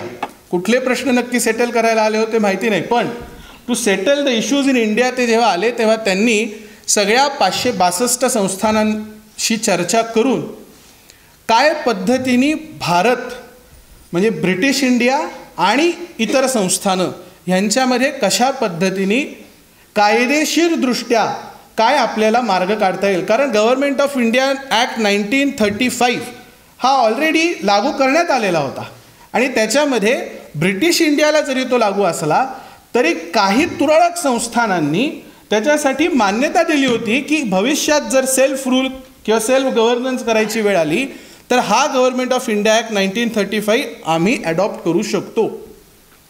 मग ह्या सगळ्या शक्यता तपासण्यासाठी जेव्हा कॅबिनेट मिशन भारतात आलं तेव्हा त्यांनी काश्मीरमध्ये राजा हरिसिंगाशी चर्चा केली आणि हरिसिंगांची परिस्थिती अशी झाली होती की त्यांच्या विरुद्ध क्विट काश्मीर नावाची मूवमेंट ही व्हाईट पेपर प्रेझेंट झाला 1931मधला, त्याच्यानंतरच सुरू झाल्यामुळे राजकीयदृष्ट्या स्वतः राजा हरिसिंगांना स्थैर्य नव्हतं. कारण ती सगळी क्विट काश्मीर मूवमेंट दाबण्यासाठी त्यांनी 2 जणांची नियुक्ती केली, मिर्झा मोहम्मद अफजल बेग आणि वजीर गंगाराम. आणि हे बेग हे पहिले पंतप्रधान काश्मीरचे बनले होते आणि या दोघांच्या सल्ल्याने सरकार चालेल अशा पद्धतीनं ती रचना करण्यात आली. पुढे बेग आणि वजीर गंगाराम तरी बराच काळ राहिले, पण बेगांनी लवकरच राजीनामा दिला. कारण दिलं की राजा हरिसिंग हे मनमानी करतात आणि आम्हाला फक्त बाहुले म्हणून बसवलं आहे, हे पद फक्त ही मूवमेंट थोपण्यासाठी म्हणून तयार केलं आहे, त्यामुळे आमच्या मताला जर किंमत नसेल तर मी या पदावर बसणार नाही असं म्हणून त्यांनी राजीनामा दिला. आणि मग कॅबिनेट मिशनला उत्तर काय द्यायचं, कारण राजा हरिसिंग हे स्वतः नेतृत्व करायच्या अशा एका कचाट्यात सापडले होते की त्यांना सगळ्यांना घेऊनच पुढे जाणं गरजेचं होतं. कारण जम्मू आणि लडाख हा डोगरा डायनेस्टीच्या, हा राजा हरिसिंगांच्या सदैव पाठीशी उभा राहिला होता. पण दुर्दैवाने पूछ भागामध्ये राजा हरिसिंगांविरुद्ध एक बंड झालं आणि तिथून कदाचित त्यांचा आत्मविश्वास थोडा ढळायला लागला आणि म्हणून त्यांनी सगळ्या तिथे ज्या पॉलिटिकल पार्टीज होत्या त्या सगळ्या राजकीय पक्षांचं मत लक्षात घ्यावं म्हणून सगळ्या राजकीय पक्षांना राजा हरिसिंगांनी निमंत्रित केलं आणि एक बैठक झाली. त्यामध्ये एकमत होऊ शकलं नाही. मजदूर सभा तेव्हाची, त्याला हिंदू सभा हे नाव नव्हतं, पण ती हिंदू सभेची विंग, मुस्लिम लीग आणि एक वेगळा गट जो वेगवेगळ्या पद्धतीने हरिसिंगांविरुद्ध कटकारस्थानं करायचा आणि राजा हरिसिंग स्वतः या कुणामध्येही एकमत होऊ शकलं नाही. आणि म्हणून ज्या स्टँडस्टिल ॲग्रीमेंटबद्दल प्रवर्तकजी बोलले तो एक मार्ग काढायचा ठरला की आपण डोमिनियन ऑफ इंडिया आणि डोमिनियन ऑफ पाकिस्तान म्हणजे फाळणी करायची ठरल्यानंतर, आणि जो अत्यंत रास्त प्रश्न होता दोन्हीही, त्यामुळे जरी थेट पुरावा नसला की हे पाकिस्ताननी घुसवलेलं सैन्य असावं किंवा पाकिस्ताननी तशा पद्धतीची रसद ही त्या ट्राईब्समनना दिलेली असावी असा थेट पुरावा कुठलाही उपलब्ध नसला तरी देखील ह्या इन्फरन्स आपल्याला काढता येतो की ज्या पद्धतीची शस्त्रास्त्र घेऊन ते काश्मीरमध्ये शिरत होते त्याच्यावरनं आपल्याला असं निष्कर्ष काढता येईल की हा पाकिस्तान पुरस्कृत हल्ला होता. आणि मी ही सगळी मांडणी का करतोय, कारण याच्यामध्ये सामाजिक पातळीवर एक असा अजेंडा पसरवला जातो की मुळात काश्मीर राजा हरिसिंगांनी सही केलेलं इन्स्ट्रुमेंट ऑफ ॲक्सेशन हेच मुळात फ्री कन्सेंटनी नाही आहे. आता ते कॉन्ट्रॅक्ट आहे, तो एक प्रकारचा करार आहे. करारासाठी 3 गोष्टी लागतात: ऑफर, ॲक्सेप्टन्स आणि ते गव्हर्न करणारा कुठला तरी कायदा. राजा हरिसिंगांनी, प्रवर्तकजी ऑलरेडी त्या डिटेल्समध्ये गेलेत की ते तत्कालीन काश्मीरचे पंतप्रधान आणि पुढे सर्वोच्च न्यायालयाचे न्यायमूर्ती झालेले जस्टिस महाजन हे तो प्रस्ताव घेऊन भारत सरकारकडे आले.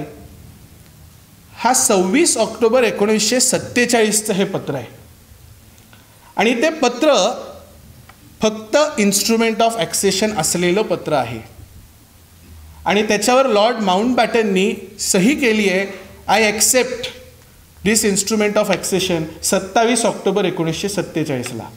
ऑफर झाली, ॲक्सेप्टन्स झाला आणि हे गव्हर्न करणारा इंडिपेंडन्स ॲक्ट 1946 होता. हे 3ही कंडिशन फुलफिल झाल्या. There is no question that this agreement was influenced by somebody. त्यामुळे हा जो भारत सरकारवर आरोप केला जातो की तुम्ही मुद्दामून अशा पद्धतीची परिस्थिती निर्माण केली की तुमच्याकडे काश्मीर येईल किंवा जम्मू काश्मीर इंटिग्रेट केलं जाईल, हा आरोप दादांत खोटा आहे. हा आपण ही कंडिशन जरूर ठेवली की तुम्हाला मदत हवी असेल तर तुम्हाला इन्स्ट्रुमेंट ऑफ ॲक्सेशन सही करावे लागेल, पण त्याला लॉर्ड माउंटबॅटननीच स्वतः उत्तर दिलं एका ठिकाणी की ट्राईब्समन घुसवणं हे भारताचं काम नव्हतं, त्यामुळे कुणी जर काश्मीरला भारताकडे ढकललं असेल तर ते पाकिस्तानने ढकललं आहे.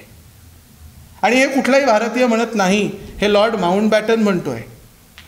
आणि नंतर ज्या प्लेबिसाईटबद्दल किंवा लोकांची जनमत चाचणी घ्यावी याच्याबद्दल जे एक रान उठवलं जातं ते राजा हरिसिंगांनी पर्सनल लेटर लॉर्ड माउंटबॅटनला जे पाठवलं त्याचं उत्तर देताना माउंटबॅटननी त्याचा उल्लेख केला आहे. हे कुठल्याही प्रकारे झालेल्या कराराचा भाग नाही. त्यामुळे तो कंडिशनल करार नव्हता. तो it was a full fledged agreement entered between India and Jammu and Kashmir. ही पार्श्वभूमी घेऊन आता आपण जर 370कडे बघितलं, ज्याच्याबद्दल ऑलरेडी प्रवर्तकजी बोलले आहेत, त्याच्यामध्ये शेख अब्दुल्लांनी एक रिप्रेझेंटेशन तयार केलं, कारण ते तेव्हा पंतप्रधान बनले होते. त्यांनी काश्मीरच्या वतीने घटना समितीच्या मसुदा समितीचे अध्यक्ष म्हणून डॉक्टर आंबेडकरांना एक पत्र लिहिलं आणि त्यांनी असं म्हटलं की घटनेमध्ये काश्मीरसाठी एक विशिष्ट दर्जा असावा आणि त्यातनं जो संविधानिक प्रश्न निर्माण झाला आहे, कारण 15 ऑगस्ट, मी पुढे गेलो 26 ऑक्टोबरकडे, 15 ऑगस्ट 1947ला काश्मीर काही भारताचा भाग नव्हतं. त्यामुळे जो संविधानिक प्रश्न निर्माण होणार आहे ह्याच्यावरचं सोल्युशन म्हणून एक आर्टिकल आपल्या कॉन्स्टिट्यूशनमध्ये तुम्ही इन्सर्ट करा, ज्याच्यामुळे जम्मू आणि काश्मीरला विशिष्ट दर्जा मिळेल. आणि जम्मू आणि काश्मीर त्या पत्रात ते असं लिहितात की the state of the Jammu and Kashmir will maintain the sovereignty, सार्वभौमत्व. ज्याला डॉक्टर आंबेडकरांनी उत्तर दिलं आहे की तुमची अशी अपेक्षा आहे की भारताने जम्मू काश्मीरच्या सीमांचं संरक्षण करावं, भारताने तुमच्या इन्फ्रास्ट्रक्चरल डेव्हलपमेंटसाठी जी इन्व्हेस्टमेंट लागणार आहे ती करावी, पण सार्वभौमत्व मात्र भारताकडे नसेल, ते मात्र जम्मू काश्मीरकडे असेल, तर भारत सरकारचा लॉ मिनिस्टर म्हणून, विधी व न्याय विभागाचा मंत्री म्हणून मी कधीही हा प्रस्ताव मान्य करणार नाही. बरं, हे सांगोवांगी नाही, हे त्यांचं भाषण नाही, हे त्यांनी लेखी पाठवलेलं उत्तर आहे. आणि म्हणूनच त्यांनी ते 306 सुद्धा घटना समितीमध्ये सादर करण्यासाठी नकार दिला आणि म्हणून ते एका दुसऱ्या सन्माननीय सदस्यांनी प्रस्तुत केलं. आता हे सगळे संदर्भ अशासाठी महत्त्वाचे आहेत की मी आता परत येतो आपल्या आजच्या संदर्भांकडे. आज ज्या पद्धतीने कोर्टाने या सगळ्या विषयाकडे बघितलंय, मध्यंतरीच्या काळामध्ये प्रेमनाथ कौल versus state of Jammu and Kashmir ह्या निकालामध्ये, या न्यायनिवाड्यामध्ये सुप्रीम कोर्ट असं म्हणालं की 370 अनुच्छेद हा एक तात्पुरत्या स्वरूपाची अरेंजमेंट म्हणून तयार करण्यात आलेली प्रोव्हिजन आहे, हे त्यांनी मान्य केलं. त्याच्यानंतर संपत कुमारच्या केसमध्ये परत हाच प्रश्न उपस्थित झाला होता आणि तेव्हा मात्र 2018 कोर्ट असं म्हणालं की नाही, आता ते फ्रीज झालं, कारण संविधान समिती जी जम्मू काश्मीरची होती ती 1956 सालीच विसर्जित करण्यात आली. त्यामुळे आता याच्यावर आपल्याला कुठलाही मार्ग काढता येणार नाही, कारण अनुच्छेद 370(3) राष्ट्रपतींना जरी हे अधिकार असले तरी ते संपूर्णपणे राष्ट्रपतींचे अधिकार नाहीत, तर जो शब्द वापरला आहे तो असा आहे की इन कॉन्करन्स विथ, कन्सल्टेशन नाही आहे, सल्लामसलत नाही आहे, कॉन्करन्स आहे, संमती आहे. कुणाची? संविधान समितीची. आता संविधान समितीच नाही म्हटल्यावर 370 आता कायम असाच राहणार, अशा पद्धतीचा एक इंटरप्रिटेशन हे 2018 या संपत कुमारच्या जजमेंटमध्ये माननीय सर्वोच्च न्यायालयामध्ये, आणि हे टेम्पररी नेचरचं असणार आहे. बरं, आता हे एकच कलम आहे का जे अशा पद्धतीने काही विशिष्ट दर्जा कुठल्या राज्याला देते? तर नाही. त्याला लॉच्या भाषेमध्ये असिमेट्रिकल फेडरलिझम असं म्हटलं जातं, ज्याबद्दल सुद्धा कोर्ट या जजमेंटमध्ये बोललं आहे की समानपणे सगळ्यांना सगळं देणं शक्य नाही, म्हणून काही राज्यांच्या बाबतीत जसं आसाम आहे किंवा तुम्ही जर बघितलं तर 371 पासून पुढची जी सगळे जे अनुच्छेद आहेत त्याच्यामध्ये प्रत्येक राज्याच्या काही राज्यांच्या विशिष्ट गरजांनुसार त्यांना काही सूट देण्यात आली आहे. कारण हे फेडरलिझम किंवा या ज्या संघराज्य पद्धतीबद्दल आपण बोलतोय, ही संघराज्य पद्धत ही अमेरिकेसारखी आपण तशीच्या तशी उचललेली नाही.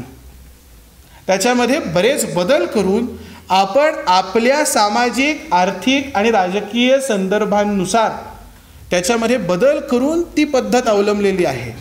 त्यामुळे शेड्यूल 7 लिस्ट 1 मध्ये एंट्री 97 आहे, जी पार्लमेंटला अथॉरिटी देते की कुठेही जो विषय नाही त्याच्यावर संसदेला अधिकार आहे कायदा तयार करण्याचा. किंवा अनुच्छेद 248 आहे जे असं म्हणतं, जी रेमेडियल पॉवर आहे, जी रेसिड्युअल पॉवर आहे, जे असं म्हणतं की 246, 247 मध्ये जर एखाद्या विषयाबद्दल आणि शेड्यूल 7 मध्ये एखाद्या विषयाबद्दल स्पष्टपणे लिहिलेलं नसेल तर त्याच्याबद्दल कायदा करायचा अधिकार हा पार्लमेंटचा अर्थात संसदेचा आहे. अशा पद्धतीने हे USA मध्ये किंवा बाकी इतर फेडरल कंट्रीजमध्ये जिथे स्ट्रिक्टली फेडरलिझम फॉलो केलं जातं तिथे अशा पद्धतीची रचना नाही. आपली रचनाच मुळात वेगळी असल्यामुळे हे 370 किंवा तिथून पुढची जे काय अनुच्छेद आहेत हे असणं हे मुळात चुकीचं आहे का, तर त्याचं उत्तर आहे नाही. पण ते किती काळ असावं आणि ते का असावं ह्याच्याबद्दलची उत्तरं देताना आपण थोडेसे कमी पडलो आणि ते टेम्पररी होतं हे आपण मान्य करायला तयार नव्हतो. त्याला कदाचित राजकीय संदर्भ असतील आणि त्यावर मी आत्ता भाष्य करणार नाही. हे 370 हे ज्या पद्धतीने झालं की त्यात 3 प्रश्न होते की मुळात अनुच्छेद 356 नुसार जी राष्ट्रपती राजवट जम्मू काश्मीर तत्कालीन राज्यामध्ये लागू करण्यात आली ती व्हॅलिड होती का, ती संविधानिक होती का. आणि याच्यासाठी SR Bommai versus union of India या न्यायनिवाड्यामध्ये कोर्टाने आणि मेनली आपल्याच महाराष्ट्रातल्या जस्टिस PB सावंतांनी एक विस्तृत अशा पद्धतीचा तो निवाडा दिलेला आहे. आणि त्याच्या आधारावर आत्ता सर्वोच्च न्यायालयाने मुळात या प्रश्नाची शहानिशा करायची आवश्यकता आहे की नाही याबद्दल पहिले चर्चा केली. आणि जरी त्याबद्दल काही ऑब्झर्वेशन्स असली तरी कोर्ट असं म्हणतं की तुमचं चॅलेंज मुळात 370ला आहे आणि त्या ज्या प्रेसिडेन्शियल ऑर्डर्स आहेत 272 आणि 273 त्यांना तुम्ही चॅलेंज केलं आहे. त्यामुळे 356 आणि त्या राष्ट्रपती राजवटीबद्दल आम्ही काही निवाडा द्यावा अशी परिस्थितीच मुळात नाही. आम्ही चर्चा करतोय पण त्याच्याबद्दल आम्ही काहीतरी ठोस म्हणावं की हे असंविधानिक आहे किंवा संविधानिक आहे हे म्हणायची आवश्यकताच नाही. तरी ते म्हणाले आहेत की ज्या पद्धतीने 356 लागू करण्यात आलं त्याच्यात काही गैर नव्हतं अशा पद्धतीचं एक ऑब्झर्वेशन जस्टिस चंद्रचूडांच्या जजमेंटमध्ये आहे. हा एक मुद्दा. दुसरा 367 मध्ये अनुच्छेद 367 मध्ये जे काही बदल करण्यात आले ते आवश्यक होते का. बदल काय होता तर 370 वाचत असताना कॉन्स्टिट्युएंट असेंब्लीच्या जागी अर्थात संविधान समितीच्या जागी कुठे आहे तो विधानमंडळ संविधानामध्ये कुठेही नाही वाचण्यात यावं. आणि तो प्रेसिडेन्शियल ऑर्डरनी ज्याच्याबद्दल प्रवर्तकजी बोलले त्या प्रेसिडेन्शियल ऑर्डरनी तो 35A हा संविधानामध्ये टाकण्यात आला. म्हणजे थोडक्यात संपूर्ण संविधानामध्ये जे 368 अनुच्छेद वापरून आपण अमेंडमेंट करू शकतो, जे बदल करू शकतो ते बदल परस्पर करण्याची अथॉरिटी ही तत्कालीन जम्मू काश्मीर सरकारला, कारण विधिमंडळाला म्हणजे सरकारला ती देण्यात आली होती.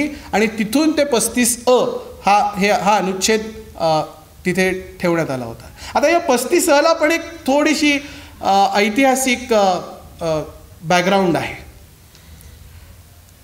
क्विट काश्मीर मुवमेंट जेव्हा सुरू झाली राजा हरिसिंगाविरुद्ध तेव्हा जे काय हरिसिंग आणि बाकी तत्कालीन राजकीय मंडळी काश्मीरमधली यांच्यामध्ये जे काही समझोता झाला त्याच्यामध्ये परमनंट स्टेटस देणं आणि परमनंट रेसिडेंट्स आयडेंटिफाय करणं हा एक त्यातला मुद्दा 1931 मध्ये होता.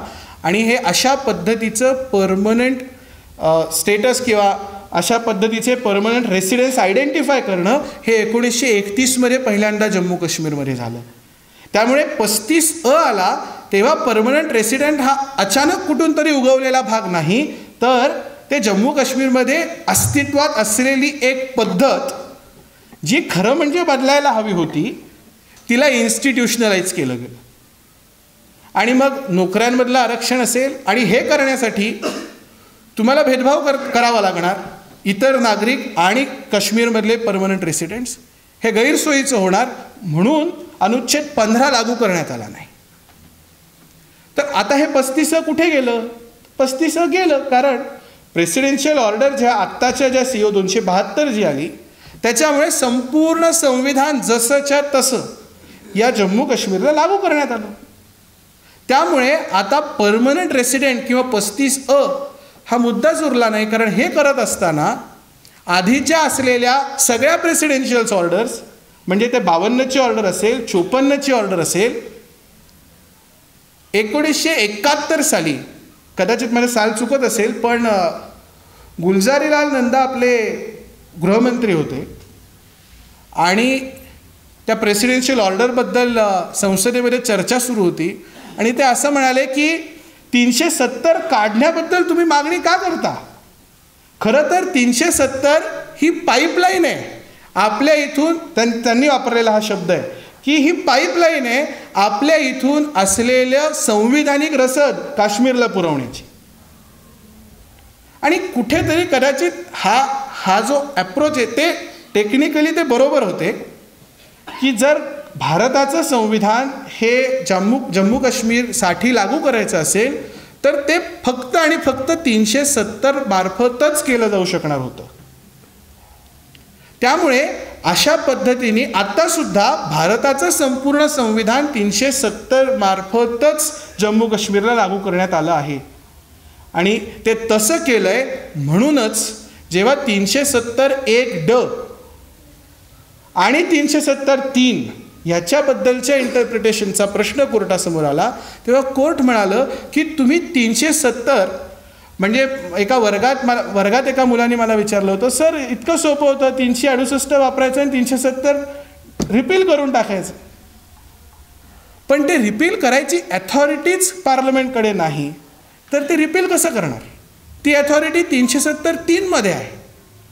आणि 5 ऑगस्ट 2019ला या 370(3) मुळे टेक्निकली संविधानाचे इंटरप्रिटेशन करू शकलो आणि संपूर्ण संविधान हे की आपण संविधानिक मूल्यांची पायमल्ली करून पुढे जाऊया असं ते सुचवत नव्हते. तर ते असं म्हणत होते की संविधानिक मूल्य जपत असताना त्याचे सामाजिक, राजकीय, आर्थिक जे संदर्भ आहेत हे तपासून पाहिले गेले पाहिजेत. आणि त्यामुळे जेव्हा अनुच्छेद 3 बद्दल जी विस्तृत चर्चा झाली की संसदेला राज्य विभाजित करून 2 युनियन टेरिटरीज तयार करण्याचे अधिकार आहेत का? कोर्ट म्हणाला आहेत 2 कारणांसाठी. एक, पहिलं कारण अनुच्छेद 3 तसं प्रोव्हाइड करतं की युनियन टेरिटरी तयार करणं किंवा नवीन राज्य तयार करणं आणि जे अधिकार वापरून 1950 पासून आज 2023 पर्यंत निरनिराळी राज्य तयार झाली आहेत. आत्ताचं उदाहरण म्हणजे 2014 साली तयार करण्यात आलेलं तेलंगणा किंवा त्याच्या अलीकडचं उदाहरण, बरीच उदाहरणं आहेत, उत्तराखंड आहे, छत्तीसगड आहे. तर अशा पद्धतीने जर राज्य निर्माण होऊ शकत आहेत तर प्रश्न असा होता की युनियन टेरिटरी तयार करता येईल का? केंद्रशासित प्रदेश तयार करता येईल का? कोर्ट म्हणाला करता येईल. असं कुठेही अशा पद्धतीने अनुच्छेद 3 मध्ये संसदेच्या अधिकाराला कुठलीही बाधा या अनुच्छेद 3 मध्ये नाही. पण म्हणून शेवटी ते न्यायमंडळ आहे त्यामुळे त्यांनी एक सूचना केली आहे की हे करत असताना सगळे संदर्भ तपासले गेले पाहिजेत. आणि तिथे ज्या प्रोव्हिजोबद्दल प्रवर्तक जी बोलत होते त्याचंही इंटरप्रिटेशन कोर्टाने केलं आहे की this has to be done on the recommendation of the state legislative assembly. पण रेकमेंडेशन मान्य करायचं की नाही करायचं हा अधिकार शेवटी संसदेचा आहे.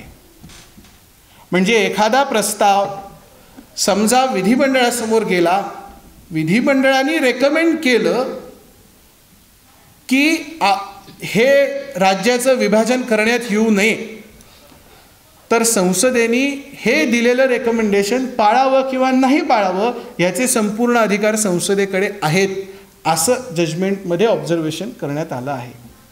आणि त्यामुळे ह्या आधारावर अनुच्छेद 3 वापरून युनियन टेरिटरीज करायला कुठलीही अडचण नाही.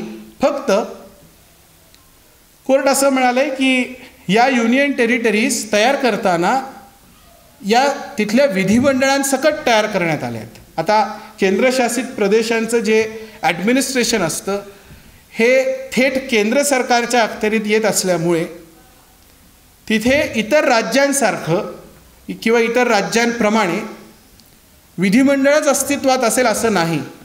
पाँडिचेरीमध्ये थेट निवडणुका होतात, दिल्लीमध्ये थेट निवडणुका होतात, पण तशा दादरा नगर हवेली किंवा दीव दमण अशा प्रदेशांमध्ये तुम्ही निवडणुका लागल्याचं कधी ऐकलेलं नसेल.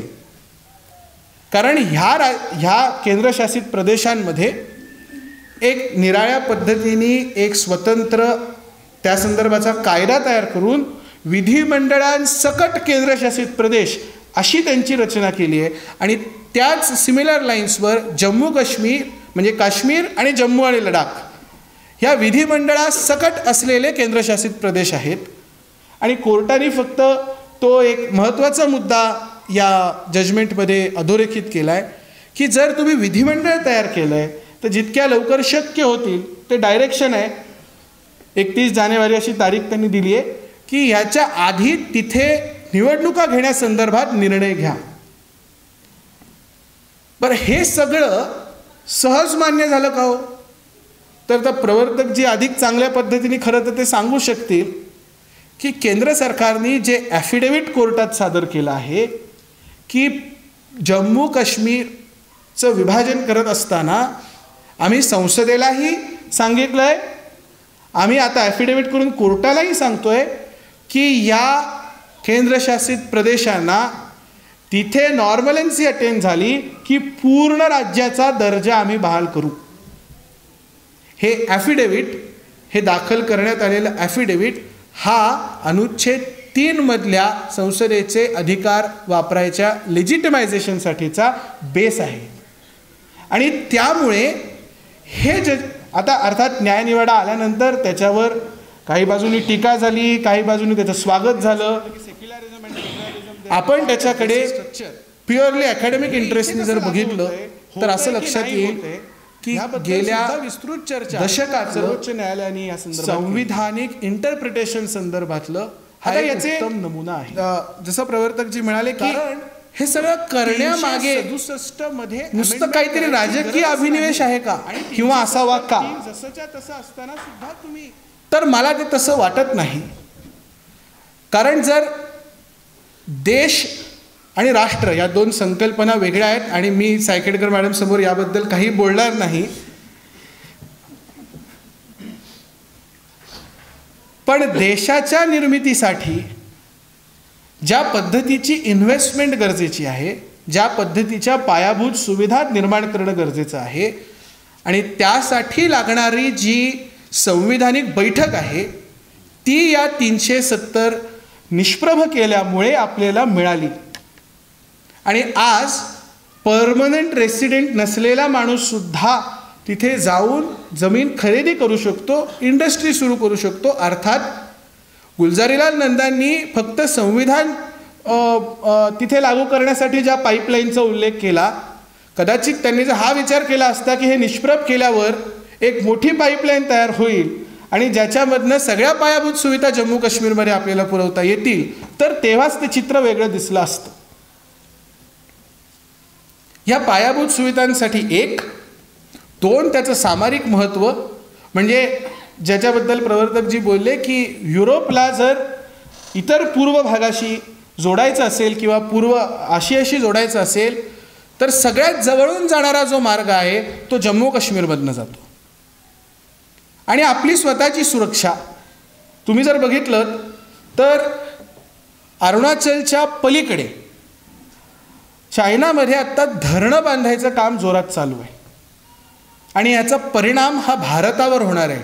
कारण भारतामध्ये मेनली अरुणाचल प्रदेशमध्ये पूरसदृश परिस्थिती कदाचित पुढच्या 6-7 वर्षात निर्माण होईल.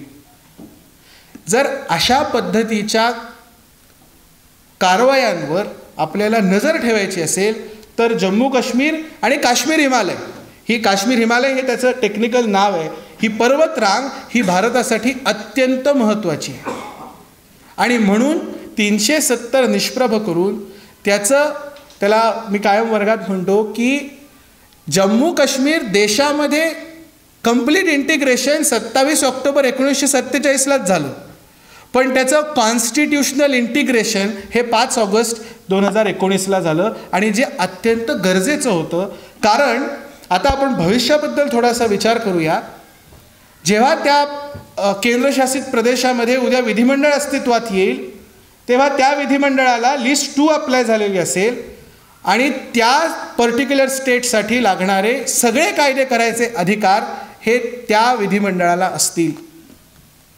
त्याच पद्धतीने संपूर्ण संविधान तिथे लागू झाल्यामुळे शेड्यूल 7 लिस्ट 3 मध्ये जे सामायिक विषय आहेत त्याच्यावर केंद्र सरकारला थेट कायदे तयार करता येतील आणि योग्य ते निर्णय योग्य त्या वेळेत सरकार कुणाचंही असो पण ते निर्णय घेण्याची अथॉरिटी असणं, मुळात संविधानाने ती पॉवर तुम्हाला देणं हे फार महत्त्वाचं आहे. आणि हे एक म्हणजे ज्याच्यामुळे जम्मू काश्मीरच नाही तर भारताच्या विकासाच्या दृष्टीने अत्यंत महत्त्वाचं पाऊल हे 5 ऑगस्ट 2019ला उचललं गेलं आहे. आणि मी जे तिसरं ज्या मुद्द्याकडे येत होतो ते अकॅडमिक रिझन आहे की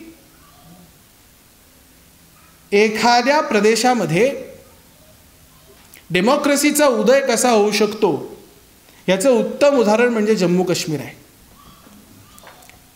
गुलाब सिंगांकडे इंग्रजांकडनं त्यांना देण्यात आलेलं एक राज्य, गुलाब सिंगांच्या सगळ्या पुढे वंशजांकडे हरिसिंगांपर्यंत ते राज्यव्यवस्थेने आलेलं राज्य, आणि मग 1931 मध्येच त्याचं सुरू झालेलं लोकशाहीकरण, जिथे पंतप्रधान निवडले गेले, नियुक्त करण्यात आले, जिथे एक वजीर नियुक्त करण्यात आले आणि नंतर एक मंत्रिमंडळ तयार करण्यात आलं, हे आणि तिथून मग पुन्हा एकदा थोडासा रिव्हर्स गिअर टाकून कदाचित आपण थोडेसे मागे गेलो परत आणि एक अशी राज्यव्यवस्था निर्माण केली जी इतर देशापेक्षा वेगळी असेल. 6 वर्षाची विधानसभा असेल, एक वेगळं संविधान असेल, अशा पद्धतीची एक वेगळी निराळी राज्यव्यवस्था निर्माण केली जाणं आणि तिथून परत त्या संविधानिक दृष्टीने त्याचं इंटिग्रेशन भारतामध्ये होऊन संपूर्ण लोकशाहीकरण करणं, ह्याच्यासाठी 5 ऑगस्ट 2019 ही तारीख फार महत्त्वाची आहे. आणि सर्वोच्च न्यायालयाने दिलेला हा निर्णय, ज्यांनी दोन्ही प्रेसिडेन्शियल ऑर्डर्स ज्याच्याबद्दल प्रवर्तकजी बोलले, अतिशय अभ्यासू 2 व्यक्तिमत्व ॲडव्होकेट प्रवर्तक पाठक व प्राध्यापक ॲडव्होकेट प्रफुल्ल लेले हे आपल्यामध्ये उपस्थित झालेले आहेत. मी सार्वजनिक वाचनालयाच्या वतीने त्यांचे आभार मानतो. त्याचप्रमाणे इथे उपस्थित Ranitai Bangere, Dilip Belgaonkar sir, advocate Suhas Pathak, Saikhedkar madam, Mangala Joshi, Rajabhau Varti, advocate Ramesh Kushare, advocate Jaydeep Vaishampay आणि बाकी सर्व इथे सृजनशील रसिका तिथे उपस्थित झाले आहेत. वाचनालयाच्या विनंतीला मान देऊन मी सार्वजनिक वाचनालयाच्या वतीने सर्वांचे हार्दिक आभार मानतो आणि आजचा कार्यक्रम संपल्याचे प्राध्यापक फडके सरांच्या यांनी जाहीर केले. धन्यवाद.